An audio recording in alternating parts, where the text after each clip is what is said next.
Hey everyone, welcome back. Today I have a great recipe for you for a Buca di Beppo style meatball.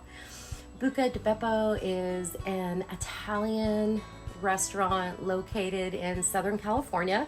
I'm not quite sure if they're located in any other state, but what makes them so unique and sets them apart from other Italian restaurants is their fun atmosphere. They take your picture when they seat you, and then they give you the picture at the end of the meal.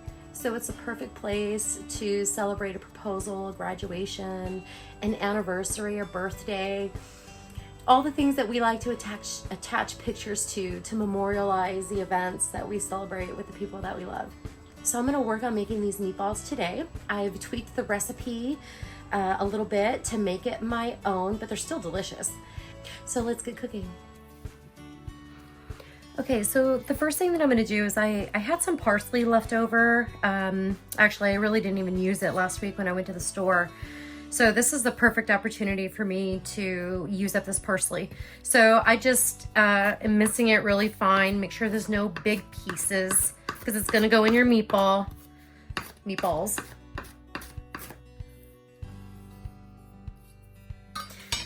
And I'll just set this aside.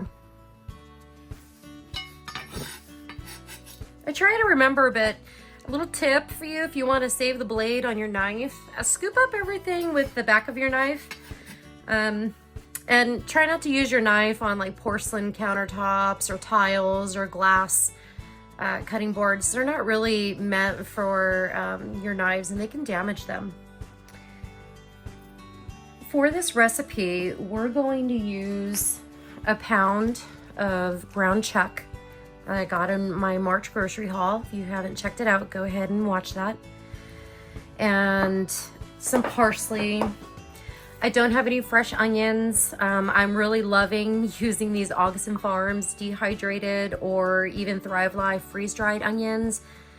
It really does take out all of the work and the pain associated with prepping onions, and you use them as you would fresh onions.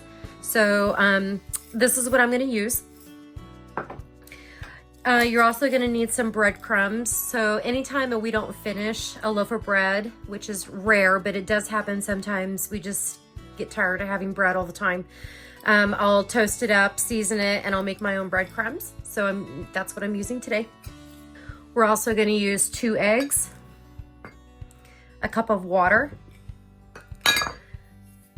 a jar of marinara pasta sauce, and I have some pasta sauce left over from the macaroni that I made, and 3 budget meals and a dessert, so I'm going to use that too.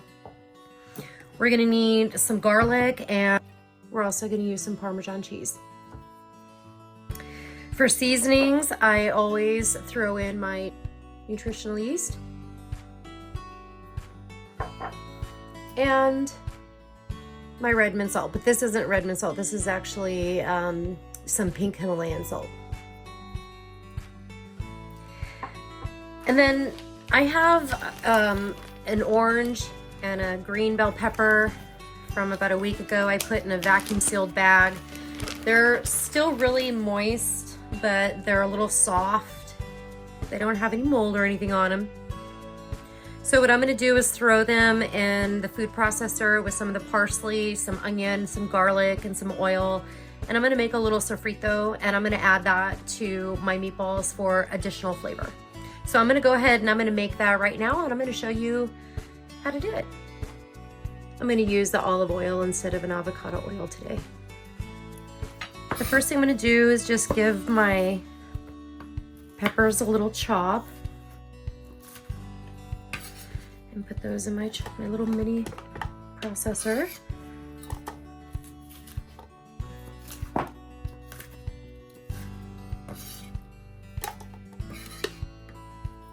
Nice big spoonful of garlic. A big spoonful of dehydrated or freeze-dried onions. They smell so good. I'm gonna add about, I don't know, a quarter of a cup, maybe a quarter of a cup of olive oil. And I'm not gonna put any salt because I'm gonna put some salt in my meatballs, and I don't want it to be too salty I have a very salty palate, so I gotta be careful because I will go overboard. And then we'll just go ahead and I'm gonna pulse this. I'm gonna puree it, but I'm gonna pulse it to begin with and try to get it as pureed as I can without having to break out my blender. Oh, and we need to add the parsley. I almost forgot. Normally you would use cilantro, but since I'm making meatballs, I'm gonna go ahead and add the parsley. But, and this is a great substitute if you wanna make a sofrito and you don't like cilantro, you can always add parsley and it tastes just as refreshing and amazing.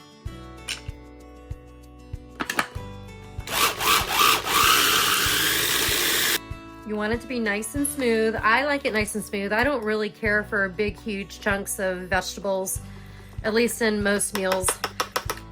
Some people, my husband and I are opposite, but some people are texture over flavor, while others are flavor over texture. I am texture over flavor, and my husband is a flavor over texture. So which one are you? Do you prefer eliminating the texture for a better flavor, or do you keep the texture regardless? This to be nice and smooth. This looks so good. I'm gonna add a little bit more parsley. I'll save the rest for my meatballs and for garnish. Okay, this smells amazing, guys.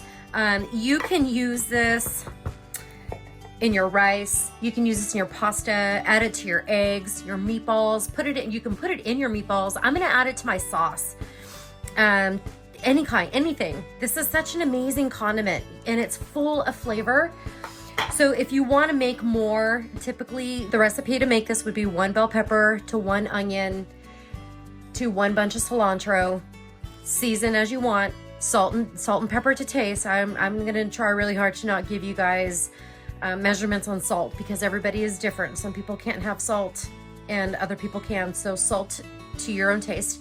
And then some kind of oil, avocado oil or extra virgin olive oil, and then puree that into the consistency that you want. Just make sure you remove all the seeds.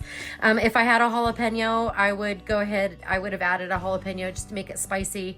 But what I am gonna do is I'm gonna add some cayenne pepper to this because we like it spicy. So this is the cayenne pepper I'm using.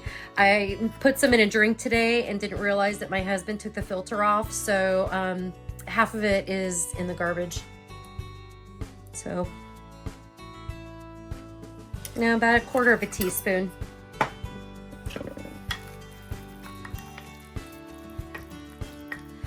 I may use all of this. This isn't this is probably about 1/2 cup. So I might just put it all into my my marinara sauce. That'll be delicious. Okay, let's go ahead and move on to making some meatballs. Okay, so to make the meatballs, we are going to need, I'm only making 4 meatballs, so I'm using 1 pound of meat. The recipe calls for 1.5 pounds of meat, and that would make 6 meatballs. But I'm only gonna do 4 1/4 pound meatballs. You can make your meatballs as big or as little as you want.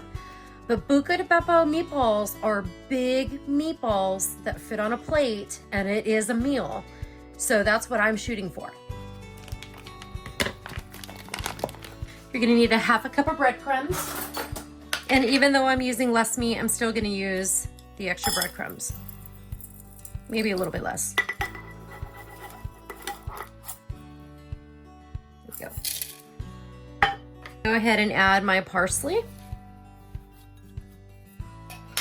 I'm gonna use a little bit of salt. I'm gonna use about a teaspoon.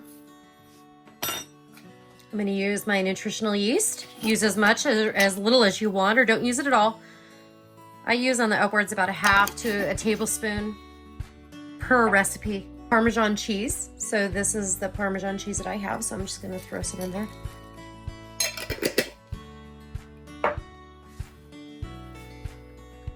In addition to that, we're gonna go ahead and add 2 eggs.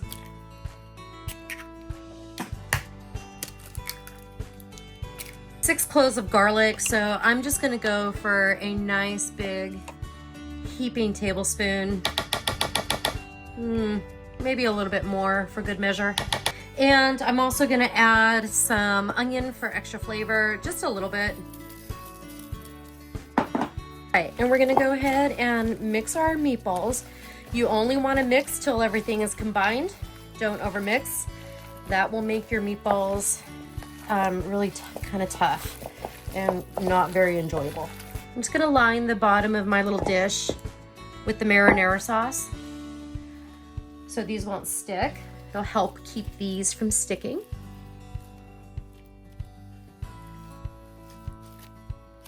Ooh, this one's gonna be a monster. My husband can eat that one. So I've got my meatballs, add my marinara sauce.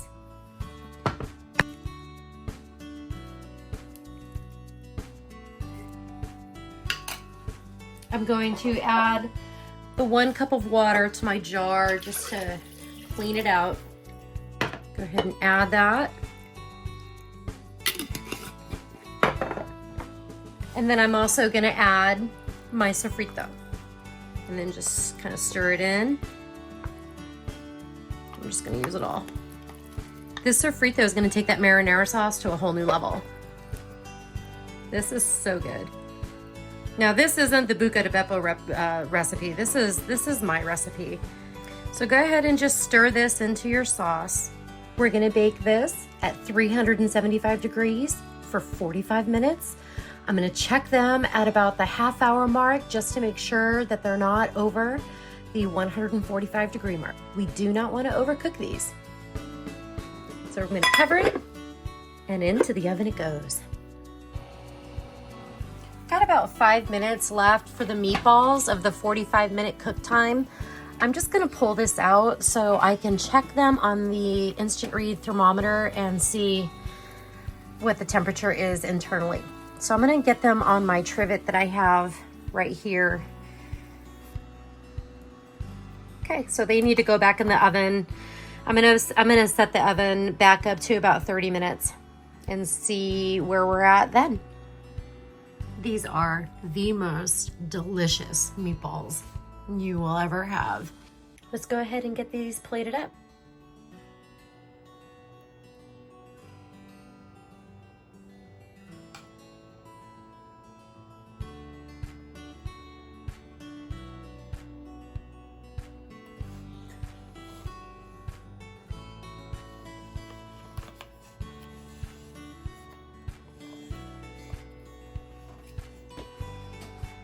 And this is how my husband decorates his plate.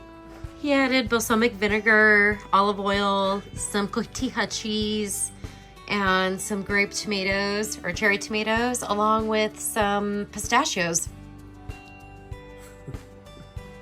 These meatballs were delicious. They were perfectly cooked, nice and moist, and I just served them on a bed of greens and topped it with a little bit of Parmesan cheese. Well, if you're still watching, I appreciate you guys sticking through to the end. And as always, please hit that like button. Don't forget to subscribe. Just tap that subscribe button on your way out. And I will see you in my next video. Ciao.